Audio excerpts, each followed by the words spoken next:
Welcome, everybody, to today's Building My Legacy podcast. I have with me today Brian Johnson.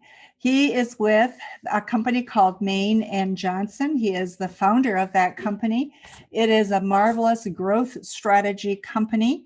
He's located in North Carolina, and what he aims to do is to take small to mid-sized companies and take them from surviving into really thriving, which is what we all want today, isn't it? He comes with marvelous experience. He has built multi-million-dollar business units within Fortune 500 companies. He has worked with commercial strategies. He has P&L management experience, organizational design, and he has a passion for the cultural fabric and design of organizations. So, Brian, with that, what is it? How did you get into doing what you're doing? And what is it that you're really passionate about right now? But how did you get started? Let's start there.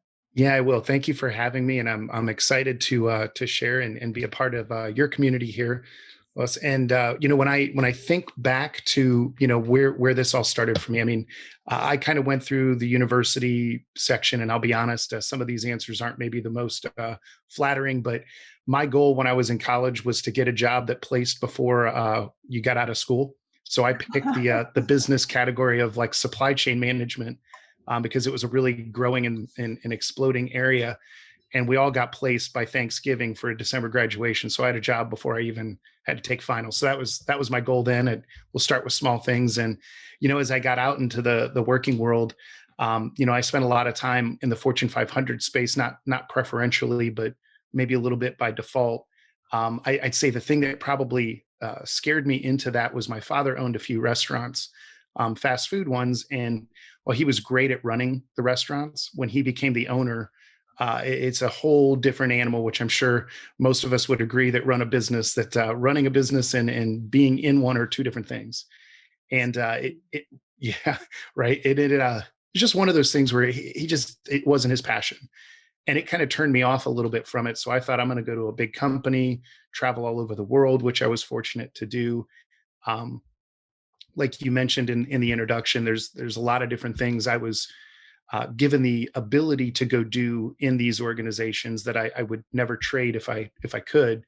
But then there just came a point in time where there was just kind of this itch that it's like, as I'm looking at what I'm doing and, there's nothing against those big companies and anything you can learn a lot and contribute immensely to the well-being of everyone. But just for me personally, it was how do I, at the end of the day, measure the impact I'm making? And, is there a way I could get paid to do something different that drives, people like my father forward? And that's when I decided, now's the time to make that jump, and started my own small business coaching and consulting company that we try to target anybody that's commercially out there up to, we do some work nationally with companies that are, a little bit bigger into kind of small to mid corporation range, but they all are looking to try to really make a mark, and we really want to help that along. So one of the things that you talk about, Brian, is if you want to look at the end, we're all in business. So at one point, you're going to sell the business. You've got to have an exit strategy.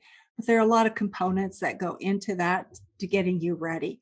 You just talk with our audience a little bit about that, because I think there's many who are thinking about that in their next chapter. But how do you get to that next chapter? Yeah, so we kind of use an analogy as we try to talk to business owners to really find out where they're at, or as they want to progress along kind of a business cycle.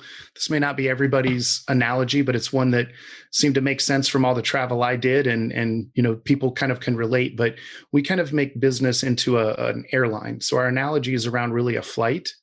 And we kind of break the flight into four parts, and we feel all businesses kind of fit in one of these four areas. The first area is probably what you're expecting, and it's takeoff.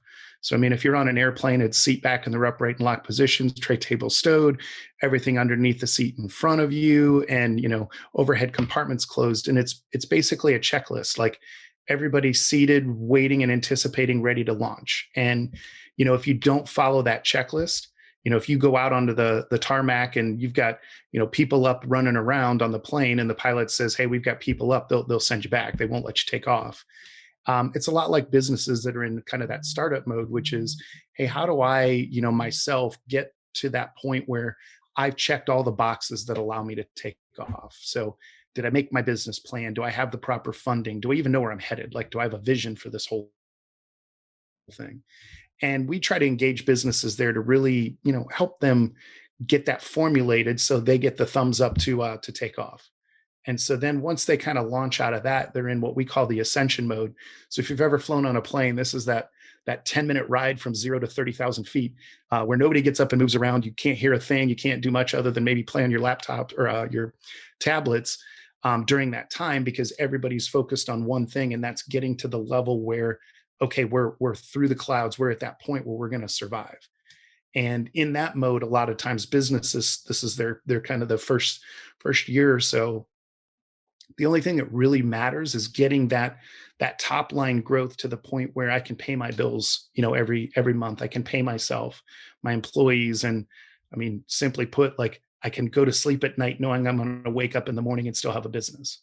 Profitability is always important, but if you don't have enough to pay the bills, you don't have enough to have profit either. So that's kind of where we focus. We kind of coach businesses to kind of narrow really what they're trying to do down to the 2 or 3 biggest, most important factors. And they vary business to business, but they're all there. Those are the things that you should invest your time and resources in and go. We see some business owners, and I'd sit and talk vision all day long if I could. Like, I like talking 5 years from now, but we have a lot of business owners that we come across that they kind of feel better about things when they talk about what it will be, and maybe lose sight of what it's going to take to get there. And so how do you rein that in to say, I'm with you. I want to talk about when you have 100 employees, but right now you've got 5, and you got to nail the next year or so in order to ever have the right to be out there with 100 employees. And so we try to work with businesses to help them get to that, whatever that altitude is for them, get there as quickly as possible. And then you kind of have that third phase, which is a little bit more like a cruising altitude. So this is kind of, if you're on an airline, this is where all the experience comes in, right? All of a sudden they're serving drinks and food, and the pilot says something witty over the speaker, and you can get up and walk around, get your bags. It's kind of much more relaxed. And this is the same thing in business where, okay, survival is not your goal now. Now it's, how do I bring efficiency and profitability into my business? How do I, make my customer experience that much better so that they see me differently than my competition? Or how do I do the same for my employees so they're engaged and want to continue working here because we're building a culture that, really has some lasting power. And then when we finally look at kind of the last phase, it's a bit more the descension. And if you did it right, hopefully it's just like a flight where you get an announcement that's literally like an hour before you're going to land that you've started your initial descent. And I think it's always funny because a plane goes, as fast as possible to 30,000 feet, and then as slow as possible from 30,000 back down to 0. And with business owners and businesses, we look at that and just kind of say, tell us what it looks like for this safe landing that you've got. I mean, are you going to sell? We can work to help you create the right valuation in the business so you get the right return. Or do you have somebody that you'd like to have take over? Okay, there's part of getting the business ready for them, but there's getting them ready for the business. We can help work with them and educate them and train them so that when they take over, the legacy of that business doesn't start to change dramatically because they've learned before they got the reins. So there's different options there for business owners, but we see that somebody fits in every one of those categories, even if you might go back and forth between cruising altitude and ascension if something changes in your business. But ultimately, we feel like if you're in those areas and you're constantly looking at what the next phase is, you won't lose sight of kind of where that end game is. So you're always working towards that destination. So in that process, especially as you start to get through that ascension level, you start really having to formulate strategy and look at what is it that's creating growth. Would you speak to that a little bit, and being able to decipher what's really working? Yeah, no, that's a great question, because the one thing in the analogy I didn't mention is where everybody knows cruising altitude is when you also get the turbulence, right? And so in a lot of cases, you have to kind of make adjustments. And so as you kind of get over that hump, to where you kind of surviving isn't the thing. Now it's how do I build the best business possible, and looking at different strategies. I think you've got to take a look at your surroundings at that moment. We've had a lot of work with businesses on strategy development, and the toughest part over, probably going up to COVID situation was businesses are growing. I mean, it's really hard to convince somebody they need to look at a growth strategy when they're growing. And the thing we kind of came back with questions on is, you're growing, but we've been in an economy that's just been thriving for 10 straight years, which is economically that's a blip. Normally we were running on borrowed time. Let's just put it that way. Normally the cycle is usually around 7 to 9 years, and we were kind of a little bit past that. And so we started preparing businesses at that point for, if the market changes or if there's a recession or something of that nature, how would you address that in your business? Because we kind of were going to talk pies, I guess, here, but if your main driver for your growth is you've been in a growth market, and that's where people are kind of out waving money around trying to spend, that's fantastic. I mean, capture that, because that's easy growth, right? You just have to participate in the market to get it. You don't have to do anything exceptional. But that changes. If that pie stops growing on its own, your slice may be fine, but your slice is going to reflect the market. If the pie starts to shrink, your share of that pie will also shrink with that same strategy. And so we look at some other strategies that are not always the most exciting and fun that people want to get into, but the next easy one is, if your pie stays the same size and you're not getting bigger and you want to grow, then your next option is, how do I take a chunk out of somebody else's slice?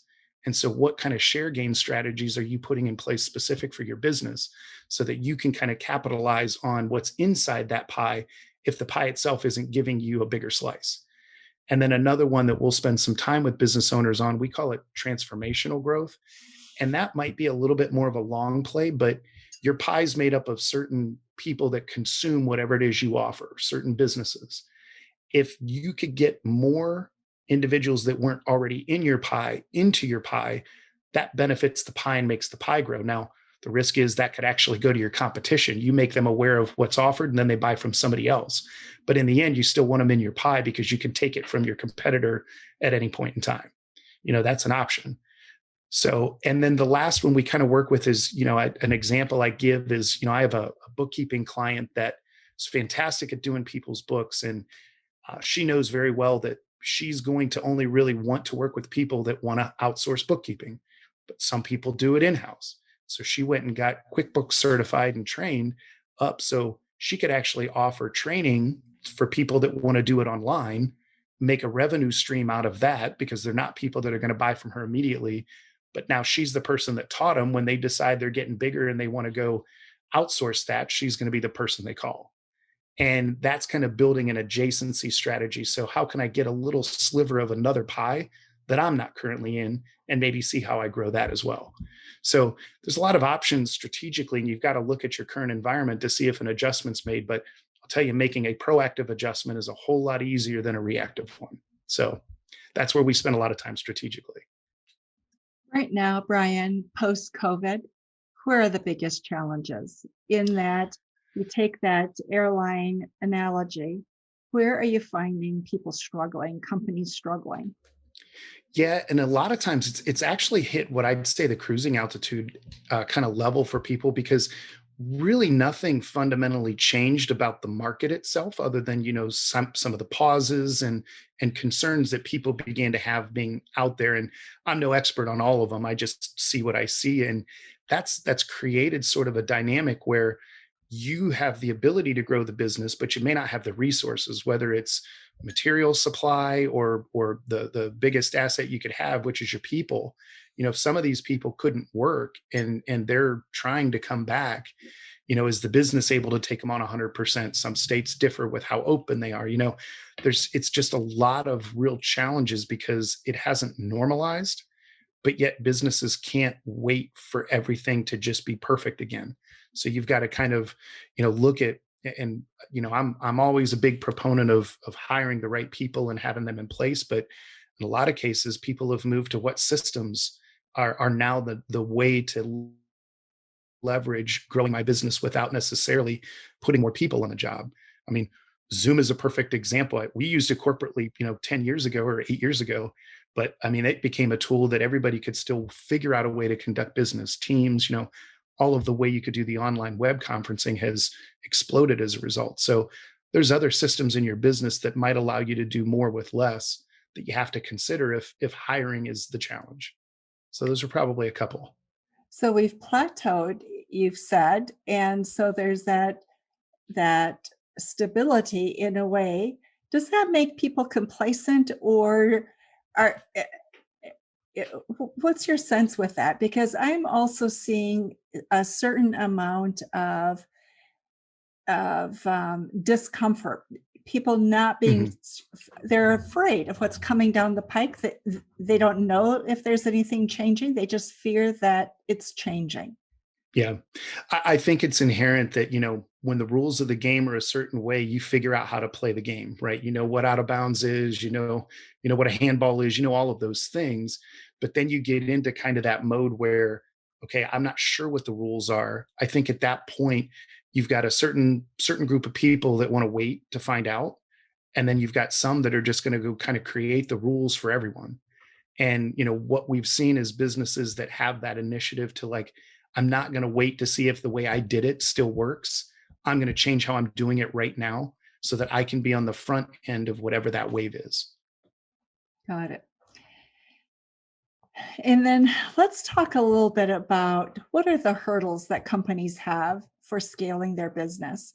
So you're on this ascension, you want a plateau, and I think companies kind of go, the flight pattern is maybe it's short flights where you're taking off, Right. ascending, and then landing, and then you take off again. Maybe you don't completely land, you just develop that next level of Mhm. for scaling. So what are those barriers that companies are facing right now?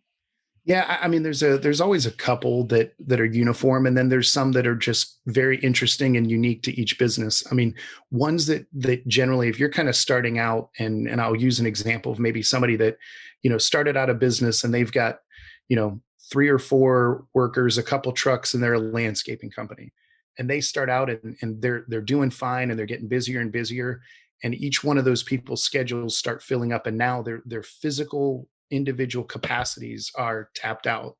Now you look at, okay, do I hire people? Do I invest in more trucks? Do I get more mowers? You've got to look at that first step is going to be, if you're successful, you're going to run into that my company as it sits today has a capacity. And once I hit that, I've got to make those choices. And so we see a lot of deliberation between, is it people resources? Is it asset resources? And then beyond that, it could even be like that next layer that companies come across is eventually I don't need as many doers. I'm the only one that's got sort of the being involved in this, and I need to hire somebody else that can kind of manage people. And that's a huge hurdle, because that's a big fundamental change in your business structure, is you bring people in and create that layer in there where maybe somebody manages the staff, or you have an office manager in your business or something of that nature. Those are ones that we see as kind of big jumps. And then I think when you start to see your marketing catch up and the momentum and awareness of your business, where you're not hunting people anymore, they're hunting for you, that's another one where you've got to have the systems in place to be able to receive that. So if you get to that point and you're turning away business where they're finding you, that's not a good spot to be in. It's very unhealthy. So I'm hearing that one of the things that you do is you help people figure out what systems that they need in place in order to really scale and grow their business. We do. I mean, every business again has its own unique requirements, and there's tools upon tools out there, and even just things you can implement in your business that maybe not, everybody thinks when you're talking systems, they think of ERPs and web-based CRMs and stuff like that. And those are extremely valuable to businesses. But, just implementing standard procedures and processes can actually eliminate an immense amount of time waste in your organization. I think there is a point in time where, if the waste is becoming more financial, where I'm losing business because I'm not equipped to bring it in, then I think that's where you're looking at some of the bigger investments to your business, because the growth is there. It's just up to you to grab it. Right.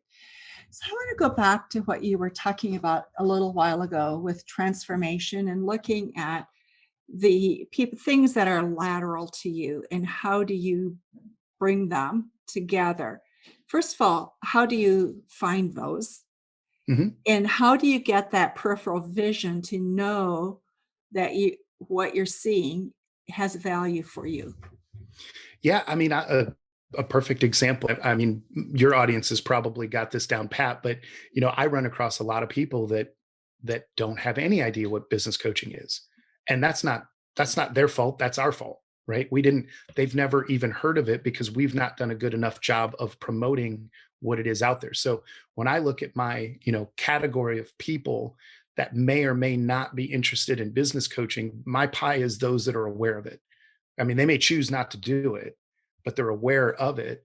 My job is I might have to go spend some resources, some time, some energy to go out and grab people that might not even be aware that it existed, educate them on it. And you know what? They may pick my competitor. If I never actually meet them, I wouldn't have a chance to show them why maybe we'd be a good fit. But the point is my pie gets bigger from that because now there's more people aware of coaching, whether they're working with a competitor or maybe they're interested, but now's not the time. But that allows me to continue to grow my business in that market growth kind of pie that we talked about, simply because I'm finding a way to draw people in. So a lot of what we do from a marketing awareness standpoint attracts those people. I mean, just think of all the times you've been looking for something and you stumble across another product that you never knew existed, and then, oh wow, this could change my life if I actually figured out how to use it. So it's that's an example of how it works. And we see that's a tough one for businesses, to be honest, because you're right. It's not, it is blinders, and it's how do I look more broadly beyond just what I'm playing in right now to see who else could do it. But I mean, Amazon's a perfect example. I mean, their model basically transformed the industry of people buying online. I mean, buying online existed before they got involved, but they made it all about, delivery and shipping and all the other benefits you got from it above price in general. I mean, I'm not a I'm not a big shopper, so I'm not the person to probably ask, but from what I know, Amazon's not always the lowest price, but they've created a market of people now that were in there, that kind of transformative stage into actually being able to jump on and buy. I buy online, and 5 years ago, I probably was never the guy that would have bought online. So I'm part of their transformation story. So, Brian, as you work with companies, Mhm. what is it that you wish companies knew? I'd say the biggest commonality is, business ownership or being a CEO of a business. It's a lonely place. It doesn't matter how many people you've got around you. Your relationship with your employees can't be the same as, your relationship with a spouse or something like that. So you've got to kind of monitor how that works. But I think a lot of times you get to that point and you kind of have a little bit more of it's I'm going to have to make this work if we're going to survive. And there's probably a ton of truth to that. I mean, it usually doesn't survive without you. But the thing that we look at and we try to say is there are so many people that do things in ways that, we're not all good at everything. And so when you find those people that you can partner with that deliver value to the business, I think that's the messages. We don't all have to do it alone. I don't do it alone. I have people that I rely on inside and outside my company that help me along all the time. And I think that's one thing that I think, we kind of need to clear up a little bit more is you're not waving a white flag if you're looking for other people to partner with you, because in the end, if you can generate more value for your business doing anything, that's more value for your employees, more value for your customers, and you become a better company for it. So that'd be my watch out. That implies that you know what you need, right? And Yep. I think, just from my own experience of having had a manufacturing company, you don't always know what you need because you're scrambling, Yeah. especially those early phases.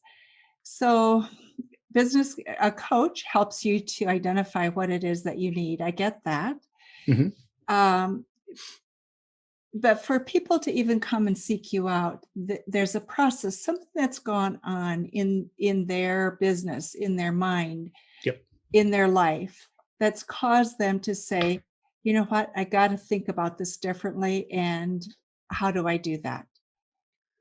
Is Yeah, that we have our own personal scales too, right? Where we hit sort of like, wow, I get it. I remember when I started my business, I spent a lot of time listening to podcasts. I mean, I still listen to them frequently, but I was over investing in that because I had the space to. But then as my business got busier and I started doing things, I kind of put myself on a track that I had decided was going to be the one to work based on everything I had done up to that point. And it worked great. And then it gets to a point where it's like, wow, I'm trying the same things over and over again, and I'm getting a similar or worse result now as I'm saturated and things like that. So when you get to that point, that opportunity, when somebody hits that where something has to change, I may not know what, but I'm going to start exploring what that change needs to be. And meeting with a coach or meeting with a trusted advisor or somebody else that has an outside perspective, I think a lot of times lends to breaking that ice quicker. But if if your issue is, I mean, if it's a mathematical thing, like I just don't have enough leads in my business, then I mean, there's a ton of marketing consultants out there that you could meet with that can help tailor things to your business. So, I mean, it's not a plug for any particular type of service that's out there, but it is one to say, we see when people hit that point of something's got to change, they're interested in learning what the change can be and where it can come from. And that's kind of what we try to target those people because we're educating them. And like we said with the pies example, if I'm creating people that want to go get business coaching and consulting, but they don't choose me, they are getting access to their help and things that I think are going to propel their business. And that's ultimately what we want to see is small businesses out there being successful. So that's Well, probably my best way to view that. okay. So you also talk about bringing businesses together, different kinds of businesses together to work together as a partnering in some capacity. How do you look at that, Brian? Yeah, so we've done a couple things with our, this is maybe more our Charlotte based, Charlotte, North Carolina based coaching clients that are, your small businesses, and we'll bring them all together. It's not my job to play matchmaker, but I again, I'm never going to know somebody's business better than the business owner, no matter how long I work with them. And so the thing is like, hey, if we're all one, we have one commonality, which is they're all trying to improve their businesses and they're willing to look and listen to other resources. Why not connect those resources and see how they could benefit each other? And we've seen some success with that. I mean, building that type of community has really lent itself to people rediscovering, wow, there's just different ways I could be looking at this. What if you're an IT business owner and you mostly correlate with other IT business owners on best practices? Well, guess what? You're going to get only the best practices in that industry. But when you talk with somebody that might run a chiropractic office, there may be things they're doing that would totally make you look at your business differently. So we try to foster that interaction because it's one of those things that I don't think I could do it on my own anyways. So let them, figure that out, within each other. So Got it. So, Brian, are there industries that you work in more than others, or are you somewhat agnostic about that? it's so I'd say it moves along a progression for really the small business coaching end of things, which is a lot more one-to-one driving process to get business owners from A to Z. That's more agnostic. It's really process oriented, but very customized to the individual business. As we get into some things we do more on the strategy consulting, we probably narrow that down a little bit to more product based and I'd say consulting service oriented businesses, just to kind of help them get into a more consistent strategy development process. It's not that some businesses wouldn't benefit from it. It's just there's a lot of people that specialize in certain ones. And, I have a manufacturing background, so I love that. But there's plenty of other industries that are very similar in how they do that. So it's not really ruling one out. I'd probably say retail is the main one that I think there are really good specific consultants out there that help with that probably would do a better job than we would. But again, looking at those core ones, I think we work quite well in those industries. Brian, our time is almost up. All And right. so it goes always much too quickly. So tell me, what have we missed that is really important for the audience to know? I don't think we missed hitting on things that they should know. I mean, I think if they can really identify, and if you're able to take that kind of outer body experience and just look at your business from outside of your normal self, I think you really have an opportunity to get in front of addressing things strategically, regardless of where you are in that airline analogy. It never hurts to take a step back, get your head out of the weeds for a little bit and really figure out, what do I need to be doing now to get me where I want to be in 3 to 5 years, and obviously way further down the line as well. So just strategic assessment now and then, I think, is something it's an art that's lacked a little bit in business right now. And for those who think about exiting their business at some point, that becomes even more important, doesn't it? Yeah, it's absolutely true. I mean, that's one where you don't want to make the wrong choices. So for sure.